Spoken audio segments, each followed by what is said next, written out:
things. I have the Public Service Pride Week background that I'm using today.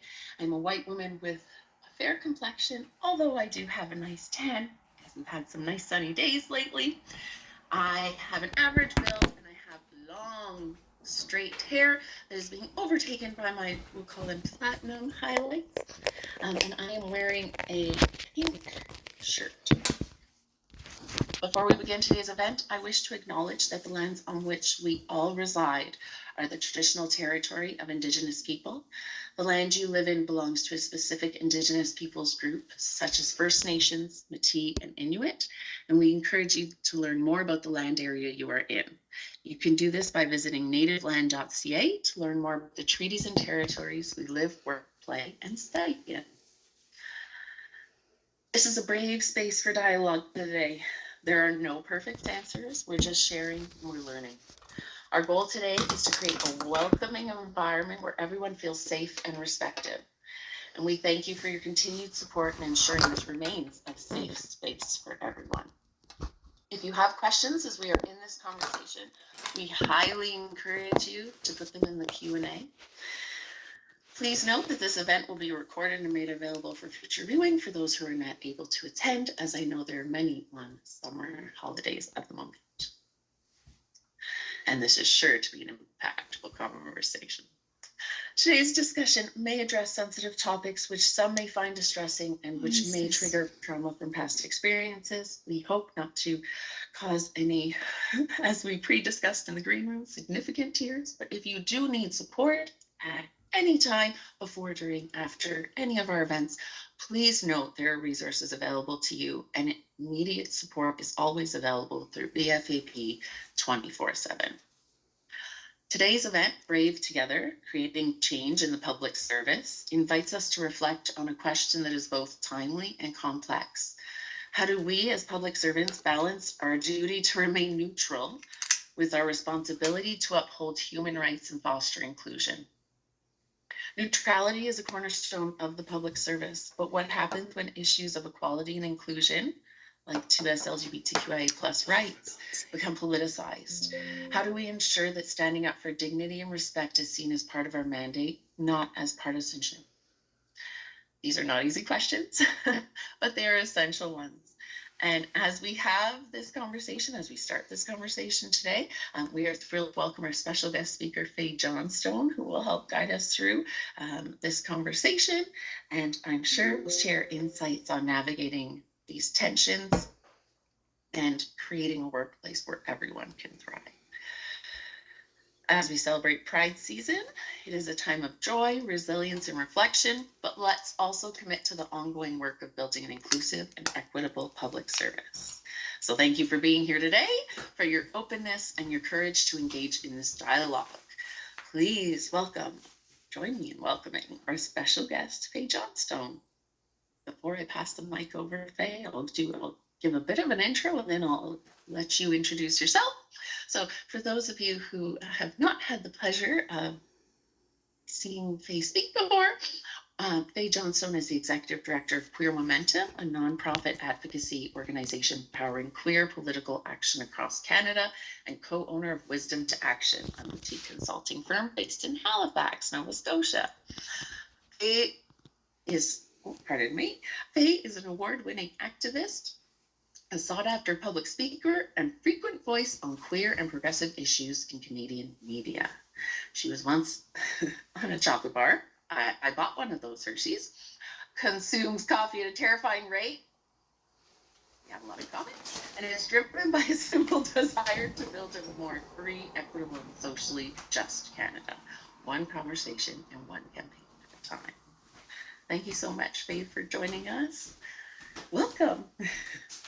Thank you so much, Veronica, and it's such an honor and a pleasure to be here today.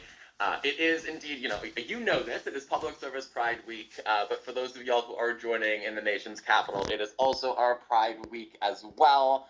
And so I am very excited for this chat, very excited to dive into this topic that is, I think, scary in this moment, right? Like, we're weighing our belief and desire to create inclusive and safe workplaces where we respect rights and respect shared humanity, in an environment where those things are becoming more and more political, and where I think it's sometimes like harder to have conversations like this. And so I think this is a conversation I think we have to be having. How do we navigate these environments? And it's one that I'm excited to dive into today, to help make sure, that we are able to keep doing the good work to create inclusion at work, and beyond, and to build a country through our role, or your role as public servants, where we live and breathe those values in every part of what we do. And so I'm excited for today and to dive into this chat. Fantastic. Thanks so much, Faye. So before we dive into the meat and potatoes of the chat, or I should say the protein, because I don't myself eat meat as a but before we get to the nitty gritty, I would like to have you tell folks a bit about your journey and what led you to become such a strong advocate for 2SLGBTQA plus rights and inclusion. For folks who might not know you yet, and in terms of personal and professional experiences, what, if there are any that stand out that as highlights that have shaped your approach to creating those more equitable spaces? I love that question, and I think it's the perfect way to intro. And y'all know this, and I feel like I've been in the CFIA world a lot, but I do want to give a shout out to my dad, who used to work for y'all, and retired just a few years ago. And every time I come to CFIA, I just have to mention that Mike Johnson is a great guy, and I think he's upstairs playing his video games in retired life, which is exactly what he has always wanted to do. But to introduce myself a little bit more, as mentioned, my name's Faye Johnstone. I use she and they pronouns, so either is good. And I am the child of two former members of the Canadian Armed Forces and also members of the Canadian Public Service. And so I grew up in New Brunswick and have been in Ottawa since I was about 12 years old. I'm actually moving to Halifax in 10 days, so it'll be my first time getting out of this city as an adult. But I think y'all have some folks based out east, and honestly, you can't blame them. It's the Atlantic Canada has a special place in my heart and always will. So when it comes to my career and how I got to the role that I am in now, a lot of it was just based on my own personal experience at a young age, realizing I was different and navigating that difference in a world that wasn't always ready for it. I was never the kid who, planned things out. I am a spontaneous, caffeine-driven person, and so when I, tripped out of the closet for the first time in high school, I didn't really think through what was going to happen. I just knew that I had finally come to terms with myself, and I needed to share that with the world. And prior to that, I was a, perceived as heterosexual boy. I was a hockey player. I grew up in small towns, and so I walked with a lot of this bubble around me, right? A bubble where I wouldn't experience adversity that other folks would, that gals in my life would, or that racialized folks in my life would. And so I experienced this profound whiplash when I first came out as gay in high school and later came out as trans, noticing the contrast between how I've been treated before, and how so much of that safety, that security, that comfort was stripped away when I came out of the closet. I often share my memory of the first time leaving my downtown Ottawa apartment, looking a little bit more like I do today, and feeling like my legs shake and this scrutiny as I walked down the street and waited for a bus on Bank Street downtown. And the awareness in that moment that my life had changed forevermore, right? Suddenly, when you look different, when you live your life differently, people are going to treat you different because of it. And a lot of it's not, and I like to be clear, right? A lot of that's not bigotry or hate. That's just a lot of difference showing up in folks' world all at once. I joke I'm a 5'11", broad-shouldered, deep-voiced trans lady. That is very justifiably a lot for some folks to manage in a moment. I grew up in a small town where there were a whole lot of white folks. Almost everyone went to church on the Sundays. In my context, coming into Ottawa at 12 years old, I was oh my God, this city has a lot more different kinds of people than I am used to. And, we do the work to acclimatize, to understand, to see through that difference. But to come back to the question for me, those initial experiences of aversion, of adversity, of exclusion, and the whiplash I experienced, like that has served as my foundation, because I don't think anyone deserves to be treated like I was or like many of my peers were. And so since then, I've been, in whichever ways I can, trying to have conversations like this one, because, understanding is, I think, our path forward. And, we have data that shows, your opinion on all things trans and gay changes radically if you meet a trans person or a gay person. And so even just by, helping bring some person back to this conversation, I think we can connect and build understanding and learn how to treat people in the way that they deserve to be treated. I love that. Very inspiring already. I think it's all about fostering inclusion and safe spaces within our workplace. And right now, leads very much to the complexity of what today's focus is about and how to do that while remaining impartial, but still upholding our responsibility of human rights and, code of conduct and all that. So I think that's a great segue into the first bit of our conversation, where we're going to start to touch upon that tension and kind of exploring the balance between our public service neutrality and that need to not remain silent, because neutrality does not equal silence. So how do we find that balance in some of these situations that are becoming very highly politicized these days, as you mentioned, right?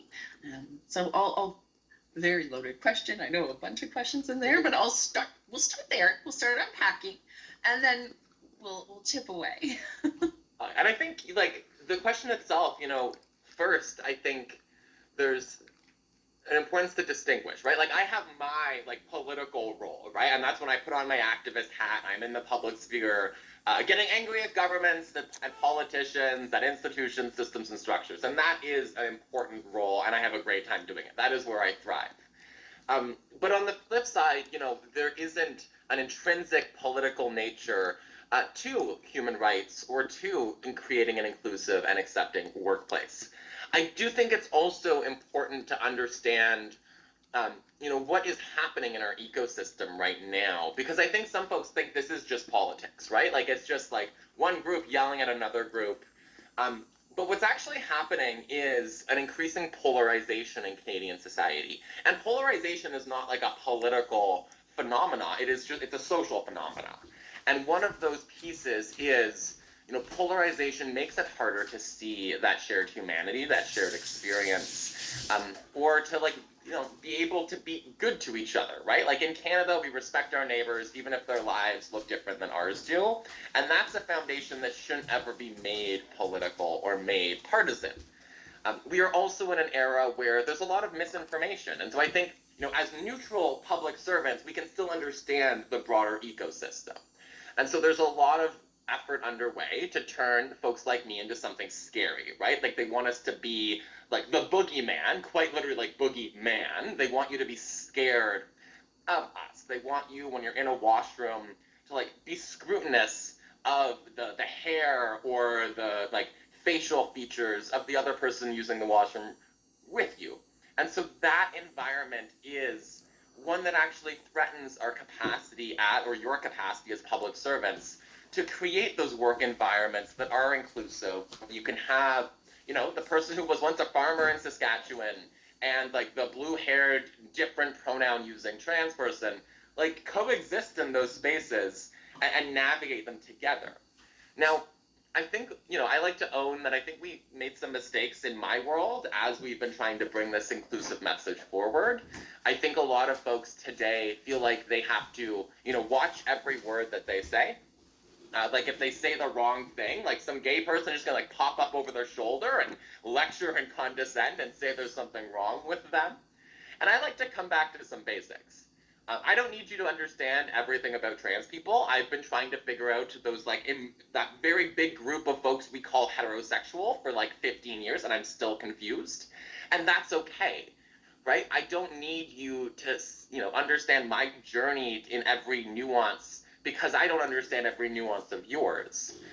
But it is sometimes like principles we have to rally around, right? So everyone deserves the freedom to be themselves, to be able to show up as who they are at work, and to be respected in doing so. Everyone deserves access to the medical care that they need in consultation and conversation with their family physician and other regulated health professionals. And so those aren't political conversations or issues. It is tricky because, yeah, like they've been made political, and I don't have the silver bullet solution on how to stick handle through that. But I think a part of it is continuing to have these conversations. Talking about gender and sexual diversity in the workplace is one of the ways that we make it so the gay boy feels comfortable talking about his partner, who's also a dude. And even to this day, I hear stories that do break my heart of trans folks who are worried about coming out in the workplace. I hear from a lot of parents who aren't sure if they should mention that they have a trans kid. And imagine, for most of us, if our kid is like doing good at the baseball, we want to put up a little picture of them doing the baseball and talk about their little league game over the weekend. But imagine that added worry of like, oh, should I mention this, or am I allowed to talk about this? And I think that's one of the things this environment is taking away from us. It's making it harder for us to feel comfortable because it's been politicized by the world beyond us, and it makes it more difficult to have those conversations. And in a world where there's a lot of lies being spread, and I think it is very important that we do name, like, there are folks out there trying to make us scared.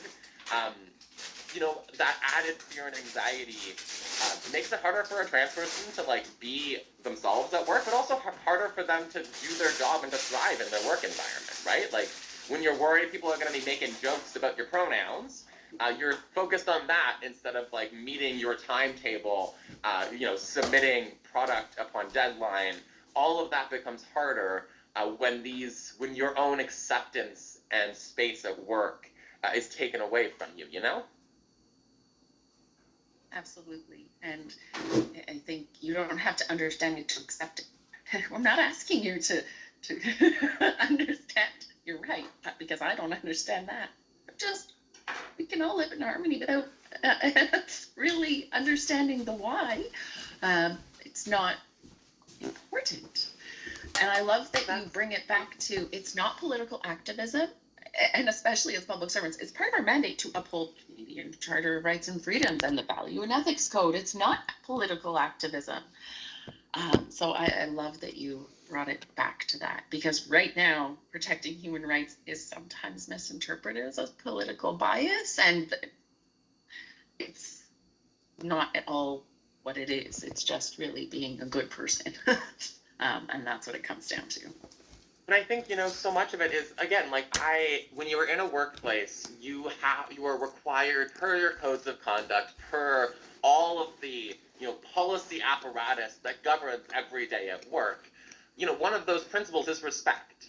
And that is where a lot of this comes from, right? The idea that you should respect the name and the pronouns that somebody else is using in the workplace. I respect everyone's pronouns, we've done this for decades. It isn't a new thing. Just for a long time, you thought like, okay, that person looks like a dude, so I can just like default to that pronoun.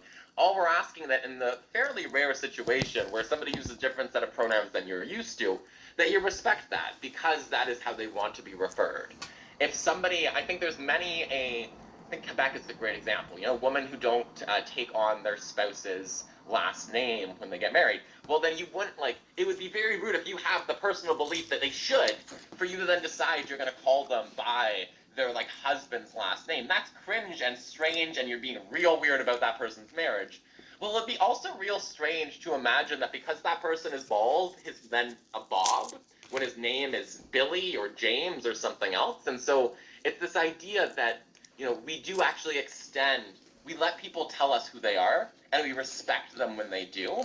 And I, again, don't need you to, be a radical gender warrior, though you're welcome to join this side of the struggle. It's a great time. We have really good parties. But, beyond that, all we are asking for is that, you don't be weird to the trans person in your workplace, that we create an environment where the trans person feels comfortable coming out in our work environment, and where we also, I think, and we get stuck here sometimes, we respect there is like a culture and a celebration component to this too, right? Like, if you are at work, you are not supposed to, bring your politics into it, but you can talk about the drag show that you went to the night before, just like somebody might talk about going to, like a Chinese cultural festival or participating in something for Hanukkah or any of those components. We want to create a work environment where people feel like they are able to bring all of themselves into their workplace and feel supported doing so. Absolutely. I love that so much. And I think when you're thinking about inclusive spaces and inclusion in itself, it's being your authentic self and being able to do that. Not necessarily, you don't have to be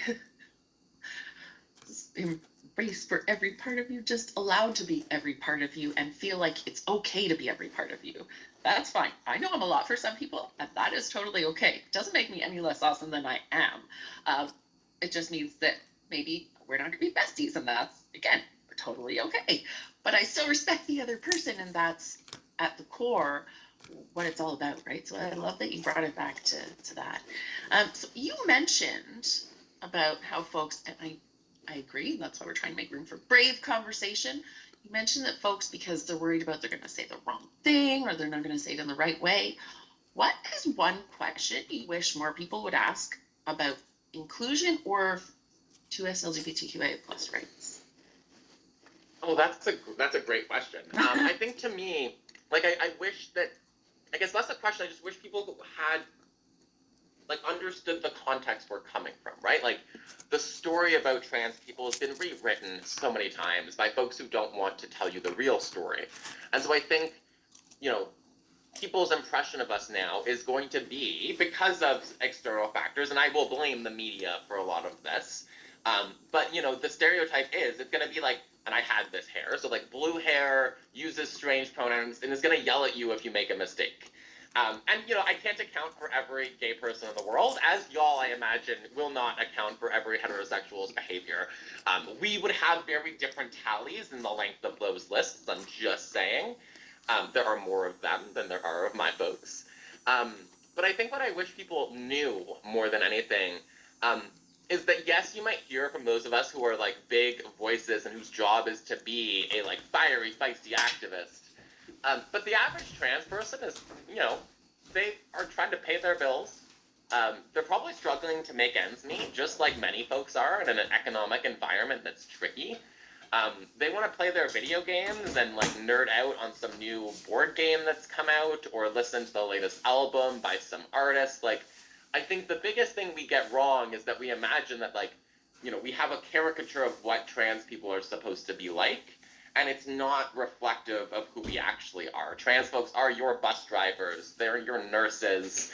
We're also your family members, friends, and loved ones. And so I think fundamentally it's just my biggest concern in this moment, fueled by, polarization and misinformation and all of that great stuff, is that the humanity and just everydayness of trans people's lives has been forgotten in this conversation. I think bringing up erasure is a great point, because there are a lot of things that have been tempered down because of the feelings of heterosexuals. Well, it's, you know what? Growth happens when you're uncomfortable.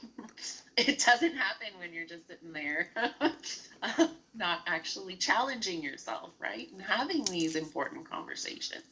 So I think sometimes that neutrality can perpetuate harm unintentionally, which is not actually taking a step forward into that discomfort. You're not actually making an effort into inclusion. Go ahead, yeah. But and that's one of the things that I think we have done in the last 20 or so years is I think we have to challenge ourselves around the depth of our acceptance, right? So what I mean by that is I think often we most of y'all are probably cozy with your gay neighbors and are happy with them because maybe they made some good cookies, or like, right, like we have come to a greater degree of acceptance. But I think we still have to like do the work on ourselves to manage our own discomfort and our own assumptions, right? And so, for example, we're happy with the gay person who looks like we expect, a man or a woman is supposed to look, and lives a lifestyle that fits into our own. But are we comfortable with the queer and trans people whose lives look a lot more different than ours do, who might not be in a monogamous relationships, whose norms around sex and gender are different than ours are? And I think that we've imagined that because we can accept this like picture perfect caricature of what gay is supposed to look like, I think we've used that to avoid unpacking a lot of the broader stuff that's at play here, right? Like we live in a world where misogyny and homophobia and transphobia have, taught us all values and norms that are really icky a lot of the time. And if we can't unpack those, we're going to push those prejudices on others. And at the same time, we're going to limit our own potential, right? Like we have the right to be who we are, but we all benefit from, living in a world where we have done the work of unpacking how sexism and misogyny and homophobia have taught us all of these things that actually aren't true and that limit our own potential and our ability to be good to others. Wonderful, wonderful words. Fantastically said, as always. So I think what I'm going to circle back to is really looking at some of those strategies for folks, employees themselves, just engaging in a team, and some of those conversations, or maybe witnessing some of those opportunities to have that to step into that uncomfortableness. How might they be able to take some of those first steps to do that? And then in terms of leadership as well, from that perspective, how might leaders be able to foster space and encourage those conversations? I love it. I think it begins with understanding that most people, and I think everyone, I want us to make the choice of believing in this, but it's the belief that most people are trying their best in a world that is on fire, messy, and scary. I often say I cannot expect the farmer in Saskatchewan who's having a hard. I'm in Saskatchewan a lot. I don't know if this is always the farmer in Saskatchewan is just the example that comes to mind, or the dock worker in Newfoundland. Those are my two like personific. I don't know. They're my two caricatures in this context. But like, if he's got a college education, his dad owned the farm before he did. He is now economic for him to put food on the idea of his kid ever owning a home is getting further out of reach, let alone that kid just like moving out to begin with. I don't expect that person to be a knowledgeable about trans people. I don't think it's fair to expect that he will understand what a pronoun is or what trans means or any of that business. I will expect that maybe he's going to have some, internalized opinions about folks like me that are messy. He's going to be the person who's maybe like caught off guard to see me at his local dive bar, and he'll have like a whole facial reaction, but he's not being an asshole in that moment. He's just confronting difference that he's not used to. It's the same thing in this environment. We've got a lot of folks who are, seeing the headlines, right? They're seeing news about like gender ideology in school. There's this heinous agenda. Oh God. And they're reacting from a place of concern for their kids. If you're a mom that's worried about what your kid's being taught at school when it comes to gender and sexuality, based off the headlines, I can't blame you. I think you're being lied to, and that your best intentions are being manipulated by folks who don't want you to see shared humanity in trans people, and who are pushing an agenda that is real scary by many a metric.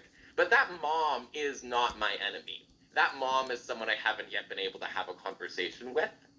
And so I think a lot of it is, we need to be the folks who are down to have that chat, who want to help in a way that isn't driven by us feeling like righteous or like we're like, talking down to somebody who thinks differently than we are.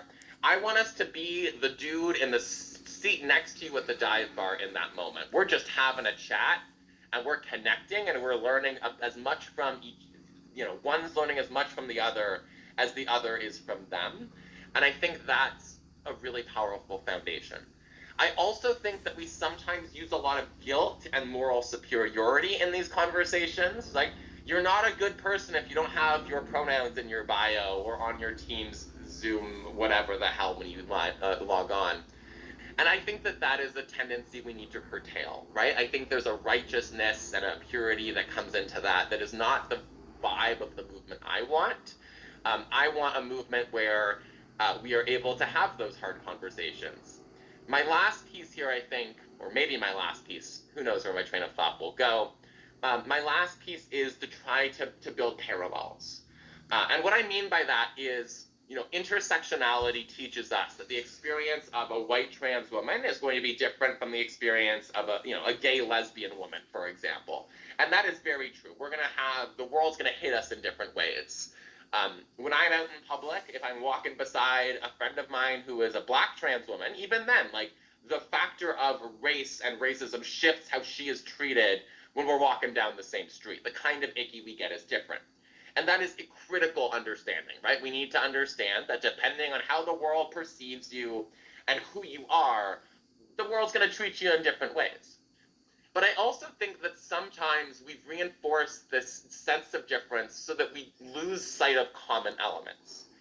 If you're a woman in the workplace, if you're a racialized person in the workplace, if you're a queer or trans person in the workplace, you probably know what it's like to walk in systems and structures that aren't built for people like you, where most folks in that work environment don't look like you do, and where maybe a lot of the default social norms seem to be really good for that dude who's been an executive since he was 17, and maybe not designed for folks like us. And so that is something that most people in most workplaces have experienced. And I would say, if we can draw some of those parallels, it can be helpful to create those light bulb moments. My favorite example is, we celebrate Pride in our schools for the same reason that we recognize Ramadan and the same reason that we participate in Black History Month.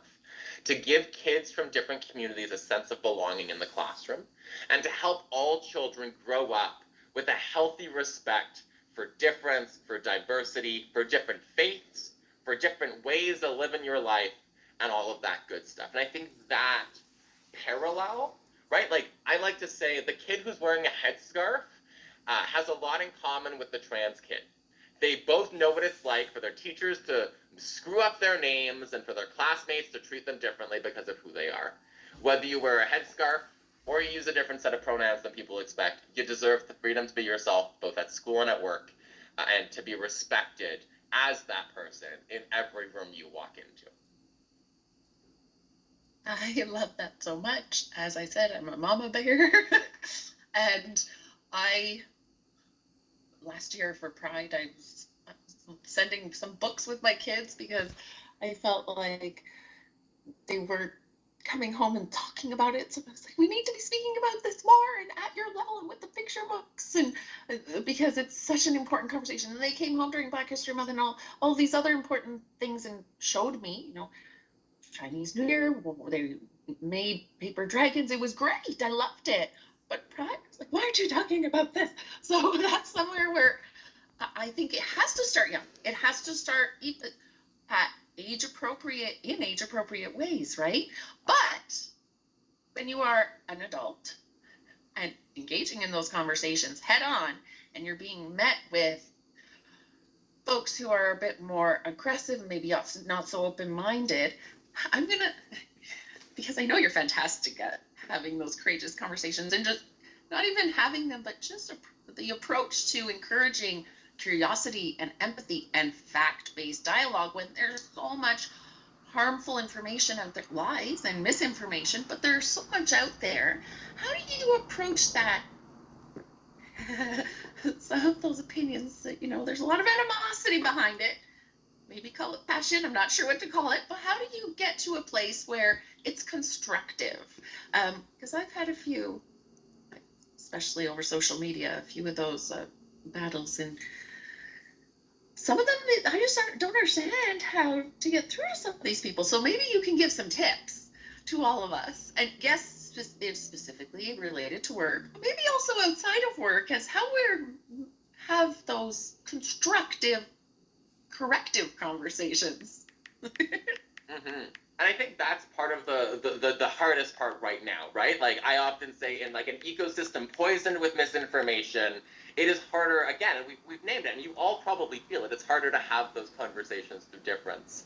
And I think actually to bring it back to that like age-appropriate book example, I think often it's coming back to like what is actually going on here, right? And so, for example, when it comes to the age appropriateness of books, let's be real about this. We're not talking about books that are like, here is the whole trans and gay agenda in a kindergarten class. We're talking about a book that says some people like red pencils, some people like blue pencils, and sometimes the blue pencils like to hang out together. Like my favorite kids book is by Kai Chang Tom. It's called From the Stars in the Sky to the Fish in the Sea, and it's like adorable. It's just this cute little, and I know Kai, she's a pal, and like I can just see her like wise mother energy through this book. But the book it has like a trans theme woven in, but it's real subtle, and it's like a trans theme that is a life lesson for everyone, which is like be who you want to be, and that's a good thing to be. And so it's literally the story of a kid who's a shapeshifter who goes to school one day and is a porcupine and no one's talking to him because he's got porcupine quills stabbing everybody. And then he goes back as a bird and he's hoping everyone's going to be nice, but then they're like, why are you all the way up in the sky and not hanging down here with us? And then there's this evolution where the kid, takes confidence in being who he is and decides he does want to be a bird and like hang out with the other kids who are wearing bird costumes, and voila. And so I think, in a lot of this moment, coming to clarity about what we're talking about is a solid foundation. We're not talking about books that are pushing any kind of weird like LGBT agenda in school. We're talking about books that teach that you get to be who you are, that you should take pride in yourself, and that some families are going to look differently than yours do. Kids get so much of the mainstream, norms taught to them every day, right? Like you look on TV and it's always a mom and a dad and a white picket fence and 2.5 kids. And so what these books are trying to do is make sure that those kids understand that some families have 2 dads and 2 moms. And that's a value neutral statement, right? Like, and a parent at home is welcome to talk about their faith tradition and what that means when it comes to gender and sexuality.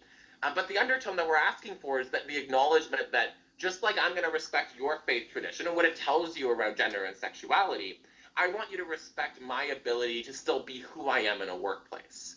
And so I think, we see that example or that issue where things become like different than they actually are, right? So my other favorite example is a lot of the time in the workplace, I think people have this sense that like the gay stuff is everywhere. And I get it, right? Like there's a public service pride week, and maybe like the gay organizations are posting a lot of like days of awareness. I personally am tired of all the days of awareness. Like I think the bisexuals are going to be good, the asexuals are going to be good. Like we do a little bit of a thing where we love to have a day of awareness for every letter under the rainbow. And I understand that it might feel like a lot. But I think, we put our pronouns in our email signatures and introduce ourselves to them in meetings. And it feels like a lot of change right now. But again, what is this about? It's not about an agenda. It's about making sure that that person who uses different pronouns than you expect has those correct pronouns used for them. Because as I'm going to invite every dude on the call and every gal on the call to imagine if you walked into work every day and they used the wrong pronoun for you.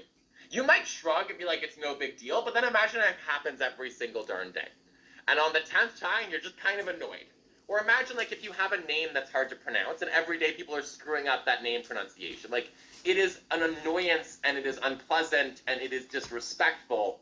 And so we find measures to reduce that disrespect, to make it more likely for us to be able to, respect the person whose name or pronouns are different than we think they are. And so I think this is where the, misinformation ecosystem makes it tricky, because they have narratives that are, again, false, right? They want you to think that there's an agenda underway. They also want you to think that, they'll say things like, if schools include or talk about, LGBT people, they're going to push people down a path to transition, and it's like this whole heinous conspiracy. Now, I think that many of y'all have kids, and you probably can't get your kid to go to bed at the right time or do their homework or eat the healthy snack that you put in their lunchbox for recess. Do you think we can get kids to do anything like we want them to do? No, we don't have that power. But they've created this notion, and so it is really difficult to like bring people back from that. Often I do, stress coming to fundamentals. I don't need you to, like, we might disagree on trans young people and access to puberty blockers, but I don't think it's anyone's job to intervene in the sacrosanct relationship between a family, a young person, and their doctor. And that's a principle that I think we can all stand behind. I think some of those fundamentals are how we get through the conversation. And to just, unpack some of the misinformation. So again, another example is like the scary idea of the trans woman going into a woman's bathroom. Well, as a trans gal who goes into the woman's bathrooms, a few things I hope you should know. First is I don't want to make anybody uncomfortable when I'm there. Like, it really is like, we as trans gals, and I can't speak for all of us, we don't want to make other women uncomfortable. We don't want to make anybody's experience in a bathroom uncomfortable. We are often nervous going into those bathrooms to begin with because we're worried that somebody might react to us. And again, because we don't want to make anyone uncomfortable. And so, they want you to imagine that there's something scary and dangerous happening when a trans woman is able to use a woman's washroom. And I would just say, where else am I supposed to pee? How else am I supposed to take care of important bodily functions? But also, I don't think most people are going and sitting in a bathroom for 10 hours just because they're bored.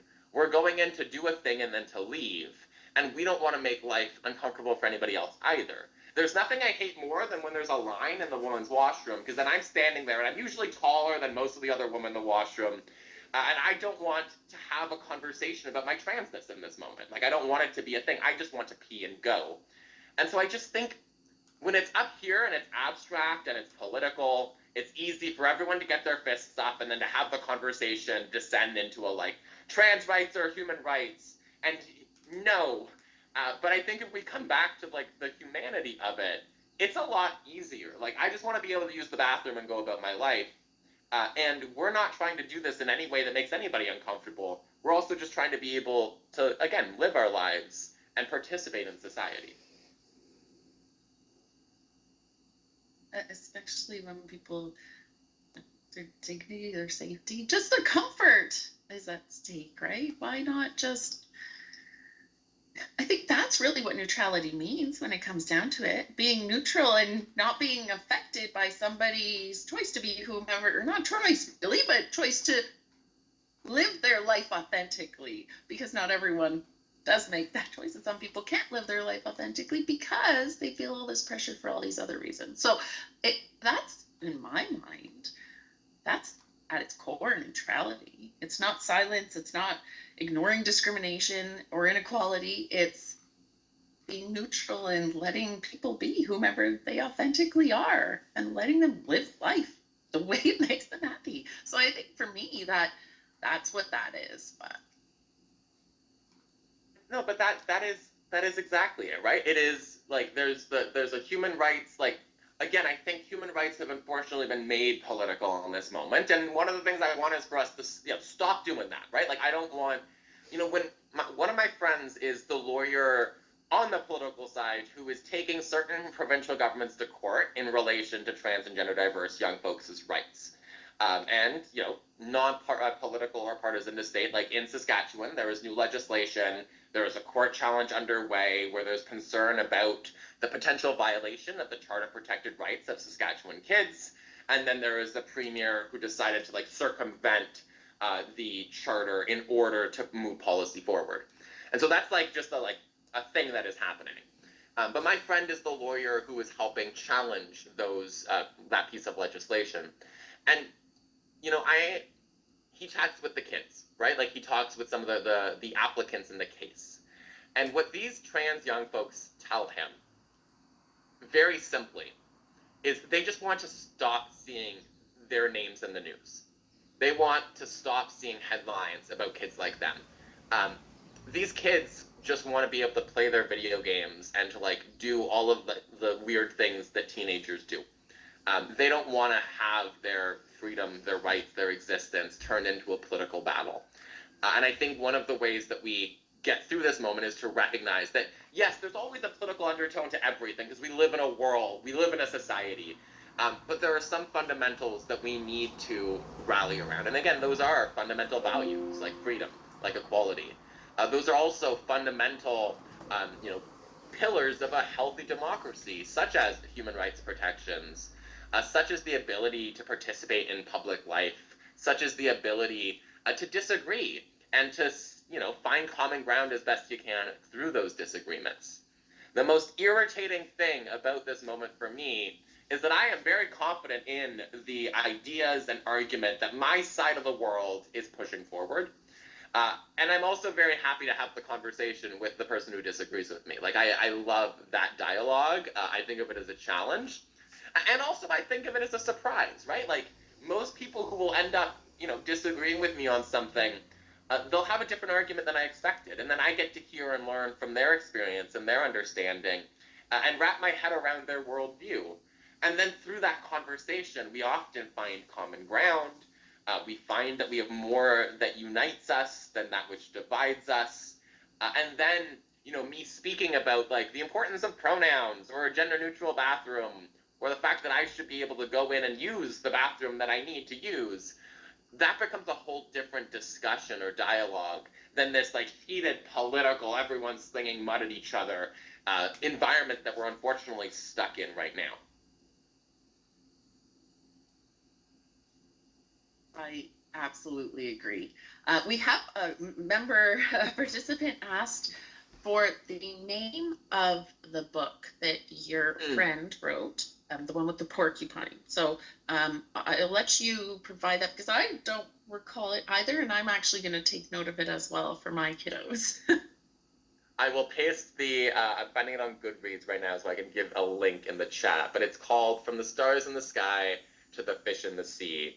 And it is one of the most lovely books that I have ever experienced. Thank you very much for that. Since we're posting in the chat, I won't take note, but I did get a pen ready. I wasn't joking. I think we have the chat turned off, so I'll just say it again. So From the Stars in the Sky to the Fish in the Sea by Kai Chang Tom. You should definitely check it out. Kai Chang is one of the most. She has a few other books that are also very good for anybody to read. A lot of which are just about the importance of believing in in choosing love and choosing hope. And I think those are two things that for me are increasingly critical in this moment to help us see that farmer or that person that we might have once called a bigot is not actually a bigot, is just somebody we are not yet friends with. Well, someone who hasn't necessarily been presented with opportunities to learn and to engage in those conversations, right? So we have another question here. I think another piece of information we are fed a lot in the media is that the rate of people who transition regret going through with it. Would it be fair to say it is more because our society is still not making one feel accepted after going through with a transition? Should we be focusing more on validating transgender people's identities based on their gender expressions through aspects like hair, styling, fashion, and makeup, along with supporting more access to media,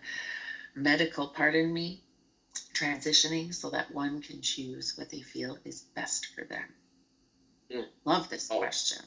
I also love this question. So I think the first thing is so understanding there is on a political level versus in a community or a societal level, there's important to distinguish a couple things. The first thing is, unfortunately, folks who transition and then detransition, so cease to identify as trans, they have been turned into a political prop by folks who are not interested in supporting folks who've actually gone through that experience. The idea of detransition has been used and weaponized to rationalize stripping young folks and their families from being able to access care they need, to actually encourage the involvement of governments in spheres that should be kept to the jurisdiction and expertise of family physicians and other regulated health professions. And so it then gets tricky, right? So, detransition has been used as a political prop, and it's really heartbreaking to see. First, because there are folks who do detransition. These are human beings and members of our communities. Folks might detransition for a variety of reasons. We have some data that shows that like the most common reason is because the social environment and existing in it as trans was too much for them. And like, so very crassly, like they might be doing a like jaded equation here where they say, you know, I am having to be somebody I'm not by not living as a trans person. But it means that I'm not going to get harassed on my way to work. It means that I'm not going to have to deal with these everyday experiences of icky and bad. Like a lot of us get used to it. But I remember, you know, I'm jaded to it now. But when I first came out as trans, you notice a lot more of the public being rude or weird to you than I notice now. Now I don't notice the looks if somebody's given the looks. It's just like it fades into the background. But that's hard for people. That's a lot to deal with. Looking different in this world still comes with a lot of violence and a lot of stigma. And so that's too much for some folks. There are also some folks for whom they realize that actually they have something else going on. You know, one of my friends transitioned in I'm like trying to remember the pronouns of this person, transitioned in their late teens and was in a really bad place mentally when they did it. And my like crass analysis is that they were really struggling and they needed something to latch on to keep themselves as well as they could. And as they identified as trans for about a period of 5 years, and they were able to survive. They found community, they found a sense of identity, and through that journey, they were able to do some more unpacking around their mental health, around who they are, their sense of identity, and eventually realized, oh, actually, I'm not trans. And they've since changed their name to a different name and to the pronouns they would have been like assigned at birth. And they're still a pal, they're still a community member, they're still living their best life. And so detransition has been turned into a political prop. And I think that is a real dangerous thing to do and doesn't do justice to those folks who do transition and then detransition. I would also be, you know, remiss if I didn't point out that detransition is a statistically insignificant phenomenon. If we look at the American context, they're like obsessed with this concept, and it's because they have basically 5 people who are paid big bucks to go as people have detransitioned and to interfere in legal proceedings, to go and challenge in court access to gender-affirming healthcare. And so those 5 folks are being used as a prop to create a narrative that this is a common thing. Trans folks is accessing gender-affirming healthcare, including surgeries and hormones and all the other good stuff, comes with lower rates of medical regret than a hip replacement surgery or a knee replacement surgery.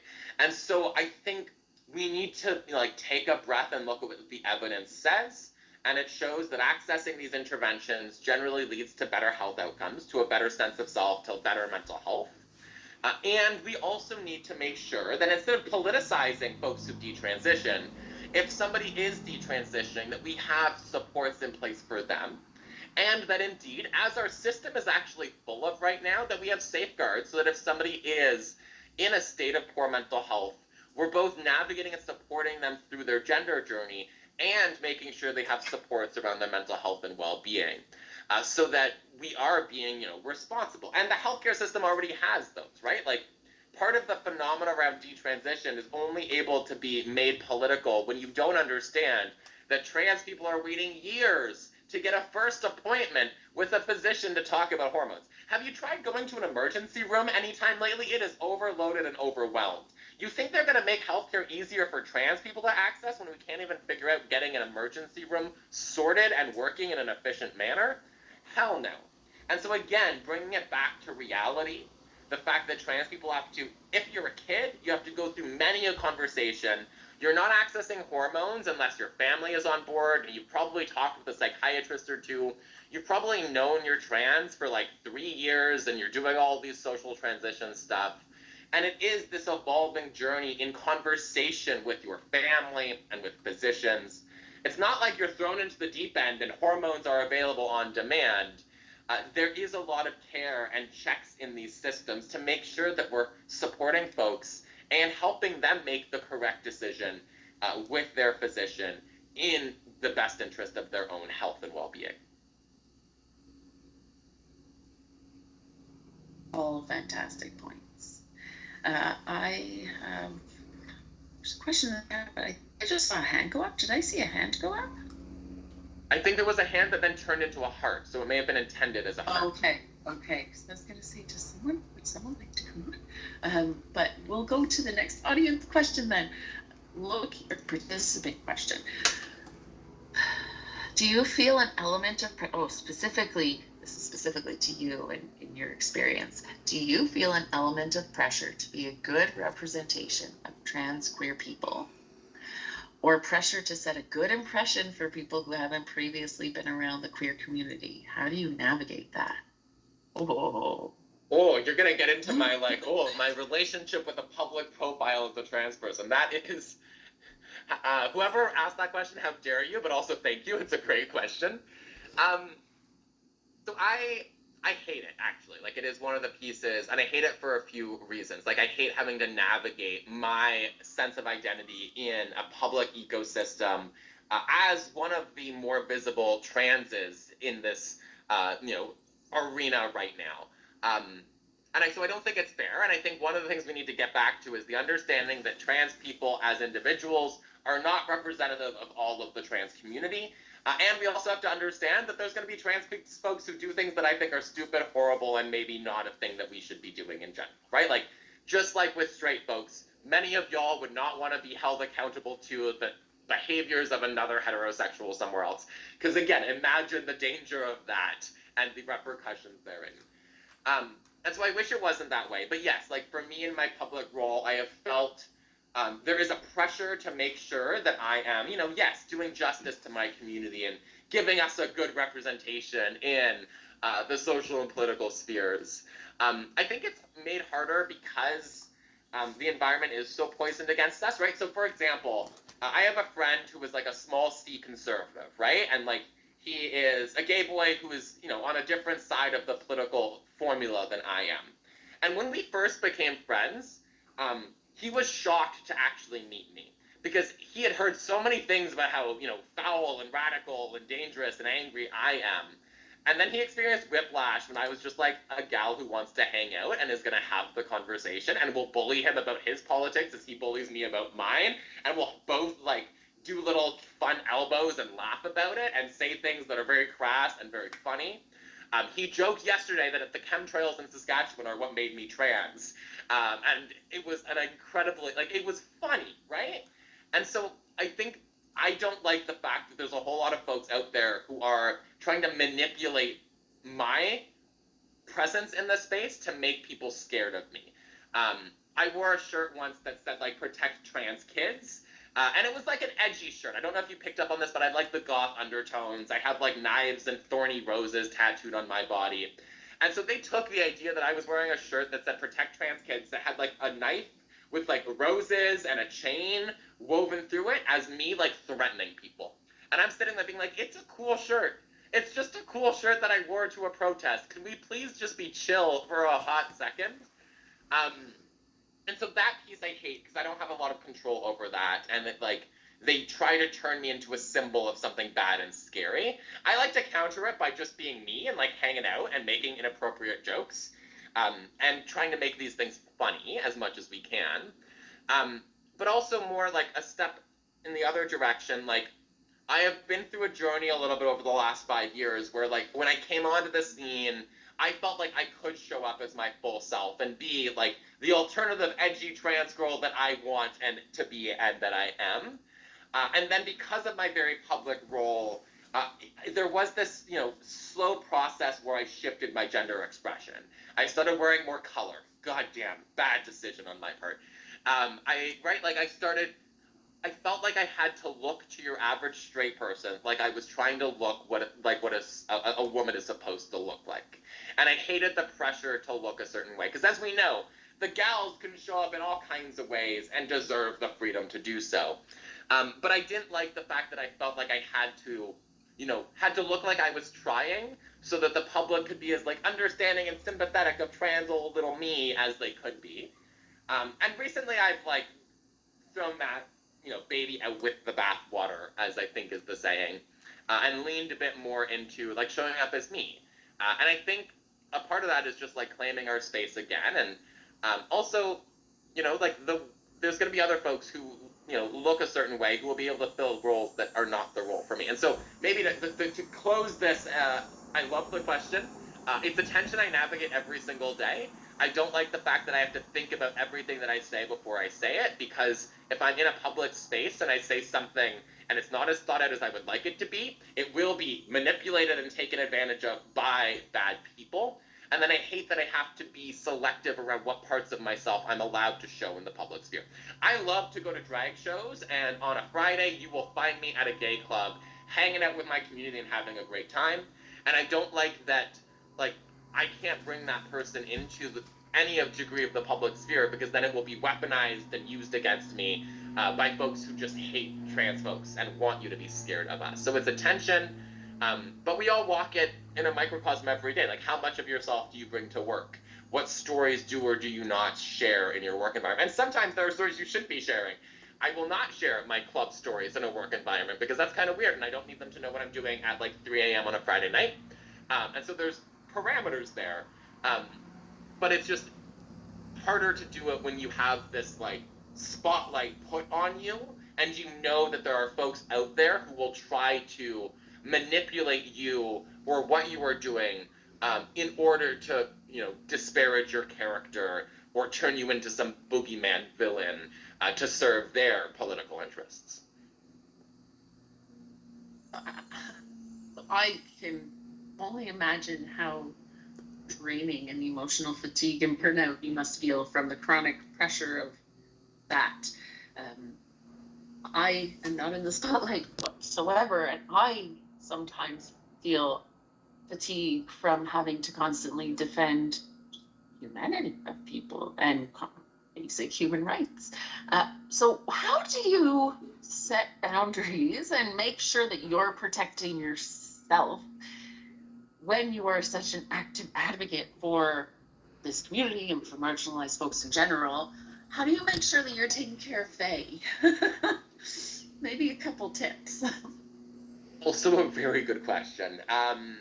This has also been a thing like I've had to learn over the years, so that there's all of the wounds. Like in my public role, you get punched a lot, and sometimes they have is it a shiv? Like you get stabbed in the like political sense and in the like social sense a lot. And I think if you don't, you have to heal from those wounds when they happen. Otherwise, you're gonna have scar layered over scar, and the amount of scar tissue hanging out under you is gonna be bad. And I think that is something that a lot of us don't learn when we need to, and then we go in and we're a wounded animal all of the time. And I think that's fair, right? Like, marginalized people will sometimes react like wounded animals because we are wounded animals, and it's really exhausting to have to live in a world that is stabbing you fairly often, or at least is not being accepting of your full self. And so I like to just help us understand, when my community is angry, often we're not angry at you, the specific human who may have just made a mistake with our pronouns or screwed up our name. We're angry because it's the 17th damn time, and we just want to hang out, and we want to be a person, and we don't want to have this conversation. For me, it's I hate when somebody makes a big deal when they misgender me, or when I hate, no shade to allies, but I've been in situations where somebody misgenders me, and a very aggressive ally jumps in and is face pronouns are, and here's all of the feelings, and that was bad, and I'm sitting there being babes, all we had to do was say, actually, I think she uses she, and keep on going. Let's just chill for a moment. Sorry, train of thought. And so, but to come back, I think first is understanding that you are allowed to take breaks, that you are allowed to not have the conversation. If you are feeling burnt, if you are feeling broken, if you are feeling tired, that is not the right time to have a deep conversation with your colleague around the pronoun joke that they made earlier or anything related to that. I think we need to try to care for ourselves so that we're ready to navigate some of those conversations, because otherwise we will trigger our own feelings, and then those feelings will turn into rage and into, condescension, and then we push that person away.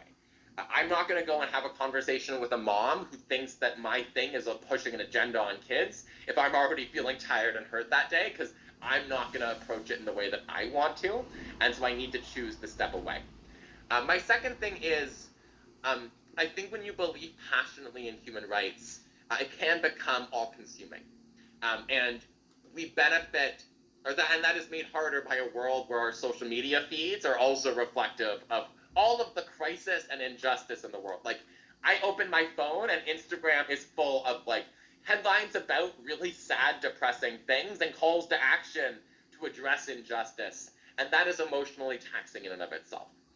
And so I have a rule when I go out with my friends who all live in the same world that I do. We do not talk shop. We are not here to have another conversation about the big gay agenda or to strategize about the latest, political regression. We are here to enjoy some beer and to watch some drag queens make us gag on stage. And so I think, boundaries in terms of letting yourself tap out, letting yourself just have fun and find ways to like release that tension, release that stress. Remembering that while it feels like it's your responsibility to fix all of the things, we've been trying to fix all of the things for centuries and we haven't quite figured it out yet. And so it's going to be okay, and change takes time. And this work, like in the political sphere, I have seen how quickly we burn new activists because the work is so all-consuming and so deeply personal, and then we get broken by the amount that it takes from us. And I've been in the space for like 12 years now, and I've seen a lot of folks come on in and then go. And what I wish I could have told those folks is the same thing I wish somebody had told me 10 years ago, which is, you got to pace yourself in the fight for liberation. You got to pace yourself in defending human rights, inequality, diversity, and inclusion, because this work is a lot, and people are not always nice, and people are sometimes very unforgiving, and we are also very unforgiving of ourselves, and we got to chill, and we got to enjoy life as well. My favorite quote is a quote from Dan Savage, who was one of the forefront HIV/AIDS gay activists in the 80s and 90s and into the 2000s, and I think he's still alive and says smart things. But the quote in essence was, in the morning we went to funerals, in the afternoon we met with politicians, and in the evenings we danced, because the dance was what kept us going. One of the ways that we win in this moment is by refusing to let our lives be defined by doom and gloom, and choosing to have a great time and to be in community and to be hopeful. And again, that hope is a choice that I want us to all make, because I don't want to live in a world where I don't believe that our best days are ahead of us. Fantastic. And we have a question to build upon that, Nicholas, actually. Great that you're getting involved in the conversation too. You touched on the importance of self-care when defending the community. What is your best self-care tip? Oh, I mean, mine is like, literally, I've alluded to it, but it's my best self-care tip is go to your local drag show, go to your gay bar, stay out until 2, 3, or 4 a.m. and have fun. But it is like, to me, the best thing you can do is like spend time with people and don't talk about the work stuff. And that's because I'm an extrovert. Like, if you leave me alone for too long, I think my brain will break, and so I need to be with people. But that, to me, self-care is just spending time with others and doing fun things, because it allows me to get out of my head, and to remember that the movement and the struggle is still going to be there tomorrow. And so that, just have fun. Let yourself experience joy. My gay elders did not dedicate countless hours and lives for me to sit in a basement on my phone, doom scrolling through Instagram about how the gays don't have all of our rights. They put all that work in so that we could enjoy the lives that we are now able to live. And so I'm going to do them justice by having a good time, by being at that club, but also being at that brunch and hanging out with my friends as my full and authentic self. I love that. And I think you pointed out to community and going out with people and being extroverted. And I'm off the scale extrovert, so I agree. Bring me the people to regenerate me. But I think it's whatever you need and whatever works for you to fill your cup and recharge that battery. Because if you put my husband in front of a bunch of people, he would not be happy and recharged. So it's whatever is the best for you, but I agree with you, Jay. I'm also go out, have fun, let loose. But I think so. I'm going to bring it to. We have another question, more about looking at not just the fact that misinformation and lies are being spread on just to us LGBTQIA plus rights in that community, but looking at the erosion of rights in general, especially marginalized community, but in general, what strategies can Canadians use to, and what principles, to protect, to safeguard our rights? How are we as public servants, what should we be doing forward thinking, looking at to help ensure that folks can be who they are at work, in the workplace? I love that question. And I think part of it is making a better argument. I think that sometimes I do not approach diversity, equity, and inclusion as like, you have to do this because it's morally right. That is a good argument. That is true. Like, it is morally correct, in my opinion, to protect human rights and to accept difference and diversity, etc. But there's also a different case to be made, and that's the fact that if we want to create the best workplaces, if we want to create the most efficient workplace, we actually do need to understand the economic case for equality and for diversity initiatives, right? Like, I don't think that corporations are doing the whole diversity, equity, inclusion thing because they, feel like they have to or because they're morally required. These are corporations. They make decisions in the best interest of their bottom line. They know that if they have an all-white workplace, they are more likely to miss that racialized hiring candidate who might have an idea or a perspective that is not homogenous or not currently present in their work environment. Homophobia costs this country so much goddamn money. Every homeless gay kid is an additional expense to taxpayers. Every queer person whose business doesn't succeed because no one's buying their gay cupcakes is another lost opportunity for our economy. And so when we talk in this environment, it's understanding that from in decisions we're making as government to our efforts to advance inclusion in the workplace, these are not just nice to have things. These are things that lead to a stronger workplace, a stronger workforce, and better public policy. If you're developing public policy and you don't have Black folks at the table, then that public policy will not likely serve the needs of the members of our communities who are indeed Black folks. And so that is like a very simplified example because one Black person cannot represent the needs of all Black folks, but having that diversity of perspectives and experience allows us to craft better public policy. It allows us to develop interventions that are more likely to succeed for everybody. That is why we have the Gender-Based Analysis Plus in our federal public service, because we need those lenses and those conversations. One of the biggest assets Canada has on an economic level is the high participation of women in our workforce. It is our trope card. It is our trump card. Wow, weird turn of phrase. But it is a benefit to us because it allows for more economic prosperity, more economic activity. And so I think I want us to make the case on diversity, equity, inclusion, on trans inclusion, that is this is the right thing to do. When there is a defining that it is part of what makes us Canadian, that we as Canadians respect our neighbors even if their lives look different than we do. And I actually feel a lot of pride in that moment, while also believing that our government and our society is deeply flawed and we have a lot to take accountability for and change. But I also, I've traveled every corner of this country, and people are often expecting me as the trans person to be nervous when I go to small town Saskatchewan. And sometimes folks are like, do you need a bodyguard or a buddy? And I'm like, no. Because most people are good people. And I've traveled all across this country, and folks are usually pretty nice to me. Sometimes it's weird, but usually people are great. And I think there's power in remembering that. We win in this moment when we come back to who we are as a people and as a nation. And that is respecting diversity, respecting difference, respecting equality. But again, the anti-woke stuff that we're seeing, that narrative, which the trans stuff falls under, is actually an attempt to shut down all of these conversations. Because there are some folks who are real scared about a changing society.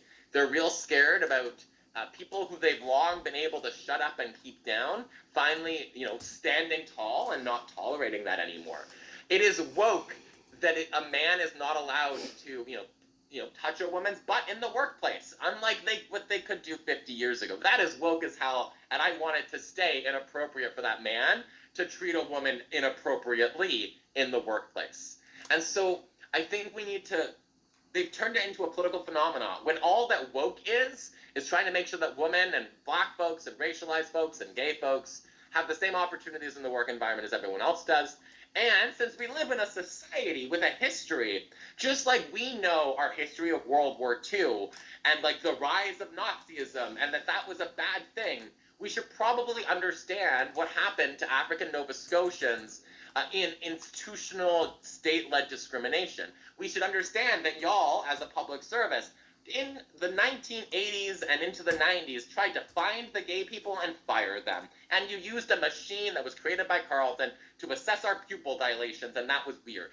And so when you understand that history, you then can understand that attempts to advance LGBTQ inclusion at work are an attempt to rectify a past that we perpetuated, that we were complicit in as institutions, that gave gay folks a disadvantage in the workplace. There are, as far as I know, no or very few trans people in senior leadership roles within our public service. That's not because we aren't qualified to be there. That's because for decades we were not welcome, we were stigmatized, and now it's about damn time we even those playing fields so that I can see my gals and my gays in those leadership positions too, because they have a lot to offer, and they're gonna kick ass at those jobs. And so we need multiple prongs to our conversation around equity, around human rights. We need to understand that these are fundamental to a healthy democracy, and that governments do indeed have a role, because it is in the best interest of a country, in bringing that inclusion to life. And I'm very proud that the public service has been a leader that has helped show other organizations, employers, and companies across the country that inclusion is part of how we do business in Canada. Same. Okay, so no tears, but goosebumps. You gave me goosebumps. I'm so inspired and excited. I love that you're right. It's not extra. It's not optional. It is the core of our mandate as public servants. It is at the core of our mandate to ensure our workplaces are inclusive to everyone. So I love that so much. We have another question in the Q&A. It's asking, again, specifically for your experience, but can you provide an experience where allyship made a real difference in your life or in your work? Absolutely. So I like to use the example, I have a couple examples. One is not the one that you expect, and it's more of a story, and it's a bit crass, but I won't use the swear words on this public servant call. I got asked at a panel with a bunch of teachers recently, what's your example of your favorite ally? And you would expect me to say, some very good straight woman who has like 17 rainbow buttons and maybe some dyed hair, right? And I do love that straight lady. They are the best, and they probably have a gay kid, and their mama bearing like nobody's business, and we love her. My example was my uncle-in-law. My uncle-in-law, vibes working class dude like nobody's business. He doesn't understand all that much about the gay thing. He's confused about trans people. And if he stubs his toe, there is a good chance that he's going to say a slur about gay people because his toe hurts. And, that's a whole experience. And he will do that. And he's done that when he's, sitting beside me and my ex, who was also trans. And then we hear him say a slur, and we just start laughing. And this is not permission for any of y'all to start saying all of the slurs. But if you messed with us, if we're walking down the street and somebody else shouted that slur at us in a rude way, he would be on that boy like nobody's business. I'm also not here condoning violence. What I am trying to say is that my favorite examples of allyship are usually not the ones that are like me on my high horse lecturing you about preferred pronouns and cis heterosexism. They're usually the dude who says, stop being a dick. Why are you like this? Buddy, that to me is actually very effective allyship because it's like human, and it's not grounded in like somebody having taken a million gender studies classes. It's just like, don't be an asshole, buddy, or like, don't be weird. This person's just living their life. Why are you like this?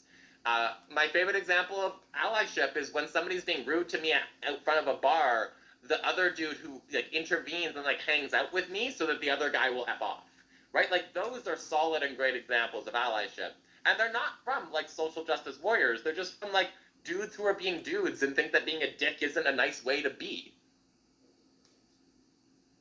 I think it's not more impactful, but impactful because you don't expect it. Sometimes you expect that person and I will say, I have a number of pins, and usually on my lanyard, you expect me to be Karen. You expect me to come up and tell you I'm sorry, but that's in my personality. But the people who are quiet and it's not in their nature to just do that, you're right. It goes further because people don't expect them to be spicy. And I think people today, like, they have an impression of like the social justice advocate in the workplace, and they're probably somebody fairly like me, right? They probably have a little bit more color in their hair, and they have the pins and all of that. And I love those people, right? None of this is shading those folks. I am those folks. We, I think, are those folks.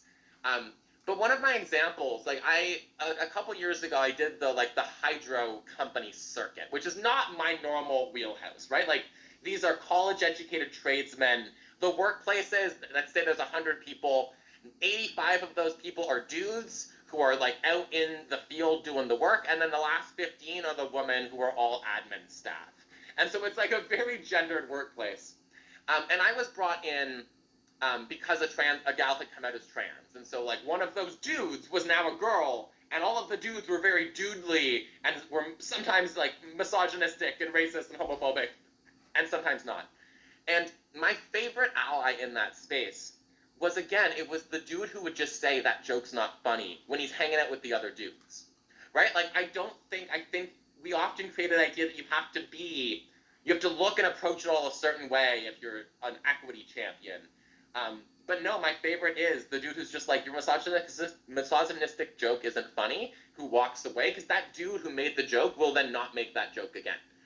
Because he had his fellow dude be like, yeah, buddy, that's not how we do it here. And that will do something to that like microcosm of culture and work environment that a million workshops with me coming and talking to you about the transes and our pronouns will not achieve. And so I love that dude. I want a whole lot more of those bros doing their thing in the workplace, because they'll be able to reach the dudes in a different way. You know, I come from military brat. My older brother is also now a member of the Canadian Armed Forces, surrounded by hockey jocks all the time. And, like, they don't want to be lectured about the gay stuff. But since my brother will not tolerate any of them misgendering me or being weird about my pronouns. And that's just, like, solid brotherness that is all that I need from allies, too. We keep talking about the mama bears, but it's those papa bears, too, are just bears in general that, you know, you need people to have that bit of protective side to them for humanity, for people, for other people. And I think it's finding that bit of your animal instinct to protect, just to protect the people who are not necessarily in a space where they find themselves seen and respected and safe to be themselves. If we can protect them, that goes a heck of a long way. And that's really how we're going to coexist, right? So we only have 5 minutes left. I'm not going to take up too much time with, well, maybe this is going to be a loaded question, but I'm going to hope it's going to be a short and sweet question. I'm going to put it to you. If you could challenge everyone here to do one thing differently after today's session, what would it be? Oh, that's a hard question. I would say, like, have one conversation with somebody who doesn't think like you do. Right? Like, I literally, like, I joke that, like, I think people in my world would benefit from spending more time in rural Saskatchewan at the local dive bar where all of the bros go for a drink after. Because I think we get scared of that conversation, too. They're scared of us, yes. But, again, like, have that one conversation with somebody who disagrees with you, and notice how you're having the conversation. Notice your feelings as they say things. Notice your response, and just stay in your body in that moment. But think about where they're coming from, right? Like, again, conversation through difference in a polarized environment is how we get through this. Like, Instagram's not going to win equity and human rights for us. It's going to be us chatting with our neighbors, chatting with our colleague, understanding where they're coming from. Again, most people, in my world, I think we say, we are concerned about the rise of fascism and polarization and like extremism and all of that. And I think we often forget that most people are just trying to figure themselves out. Most people are looking out for their families, and if we can find that common ground of, that mom who's scared about the trans kid, I get it. I understand. If you're hearing that we're doing irreversible medical procedures on children, you'll be terrified. If you understand that that kid has been out of the closet for 5 years, that they're about to go through a puberty that's going to put them down a trajectory that is unfortunately irreversible, that this is care undertaken with due caution and in consultation with psychiatrists and an endo and a family physician, and also it's none of your business to tell another family what they can or can't do. Like, if you understand that they think of us as scary, but they actually are coming from a good place, there's power to that. So have that conversation and try to build that common ground. That's my first and foremost ask. I think that is beautiful and a great way to end today's discussion. So thank you so much, Faye, for sharing your time, your insights, your experiences with us today, your passion, and your words remind us that creating a truly inclusive public service isn't just about systemic policies and programs and barriers. It's really about people and connection and being curious and showing empathy. So I want to thank you so much for bringing it down to the bare bones and what it really is all about, humanity, and just respecting each other to be who we are. I know for public servants, balancing neutrality with our responsibility to uphold human rights isn't always easy, but we hope that today's conversation made it a bit easier for you to see that it really is, number one, it's part of what our mandate is. And dignity and inclusion isn't partisanship, it's just part of who we are and who we want to be as humans in the spaces we want to create in the workplace. So thank you so much to everyone who joined us today, for your willingness to engage with us, for the great questions that we got, and for your ongoing commitment to this work. Let us carry the spirit of pride forward into everything that we do. Thank you so much, everyone. Together we can create the change we want to see. Have a great day. Happy Public Service Pride Week. Happy Pride Capital Pride Ottawa. Oh my goodness, tongue twister. Thanks, Faye. Thank you so much, everyone. Happy Pride.